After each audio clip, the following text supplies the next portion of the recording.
பிரியமானவர்களே, கர்த்தராகிய இயேசு கிறிஸ்து நாமத்திலே உங்களை வாழ்த்துகிறேன்.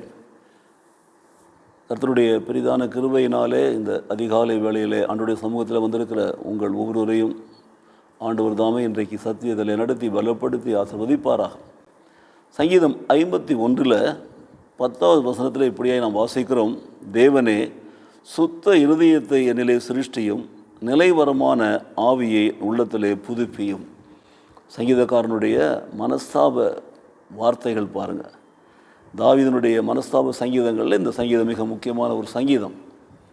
அவன் பாவம் செய்த காரியங்களை அவன் மறைக்க முயன்றானோ அல்லது அதை மறந்து இருந்தானோ, தீர்க்கதரிசி மூலமாக தேவன் உணர்த்தி அவனுக்கு வெளிப்படுத்துகிற பொழுது அவன் அந்த பாவத்திற்காக மனஸ்தாபப்படுகிறான் பாருங்கள். அதுதான் இந்த சங்கீதம் 51 மனஸ்தாப சங்கீதம். இதில் எல்லாம் சொல்லப்பட்டிருக்கிற அத்தனை வசனங்களும் நம்முடைய வாழ்க்கையில் நாமும் மனஸ்தாபப்படுவதற்கு அவைகள் உறுதுணையாக இருக்கும். அவனை பாருங்கள். தேவனே, உமது கிருபையின்படி எனக்கு இறங்கும், உமது மிகுந்த இரக்கங்களின்படி என்னுடைய மீறுதல்கள் நீங்கள் என்னை சுத்திகரியும் என்று சொல்லி ஆரம்பிக்கிறான். சுத்திகரியும் என்று சொல்லி ஆரம்பிக்கிறவன் 10வது வசனத்தை சொல்கிறான். தேவனே, சுத்த இருதயத்தை என்னிலே சிருஷ்டியும், நிலைவரமான ஆவியின் உள்ளத்திலே புதுப்பியும் என்று சொல்கிறான். தேவன் மிகவும் இரக்கம் உள்ளவர் என்பதை அவன் அறிந்திருக்கிறான் பாருங்கள். என் அக்கிரமம் நீங்கள் என்னை முற்றிலும் கழுவி என் பாவம் வரை என்னை சுத்திகரியும் என்று சொல்லிட்டு, தேவரின் ஒருவருக்கு விரோதமாக நான் பாவம் செய்தேன், உமது கண்களுக்கு முன்பாக பொல்லாங்கானதை நான் நடப்பித்தேன், நீர் பேசும்போது உங்களுடைய நீதி விளங்குகிறது என்று சொல்லி, நியாயம் தீர்க்கப்படுகிறது, பரிசுத்தம் விளங்கவும் இதை அறிக்கையிடுறேன்னு சொல்கிறான் பாருங்கள்.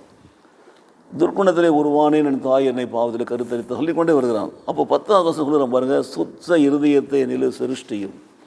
இன்றைக்கு நம்முடைய மனஸ்தாபங்கள், நம்முடைய பாவ அறிக்கைகள் நமக்குள்ளே சுத்த இருதயத்தை கொண்டு வர வேண்டும்.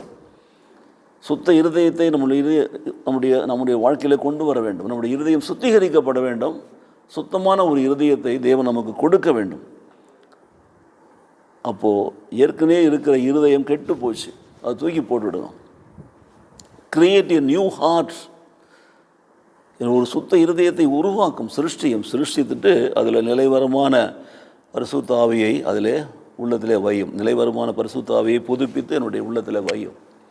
ஆவியானவரை அந்த குடியிருக்கும். ஸோ பழைய பாவ கெட்டுப்போன சரீரத்தை இருதயத்தை தூக்கி போட்டுட்டு ஒரு புது இருதயத்தை எனக்குள்ளே உருவாக்கி அதில் உங்களுடைய ஆவியானவரை, செம்மையான நடத்துகிற பரிசுத்த ஆவியானவரை அதற்குள்ளே நீர் வைப்பீராக.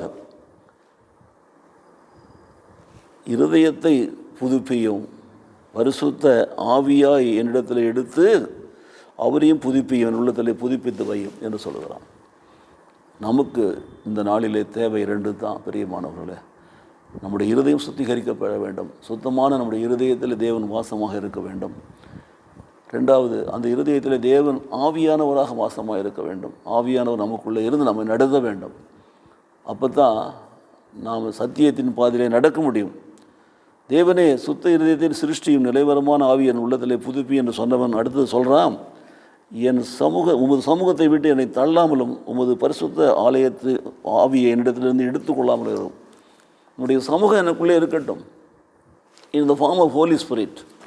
பரிசுத்த ஆவியாக என் உள்ளத்திலே வாசமாக இருந்து என்னை நடத்தும். இந்த கால வேளையில் நாம் கூட ஆண்டவரே, எனக்கு சுத்த இருதயத்தை தாருங்க, உன் நிலைவரமான ஆவியை அதில் புதுப்பிங்க, எனக்குள்ளே ஆவியானவரை தங்கியிருந்து என்னை நடத்துங்க என்று சொல்லி கேட்போமா?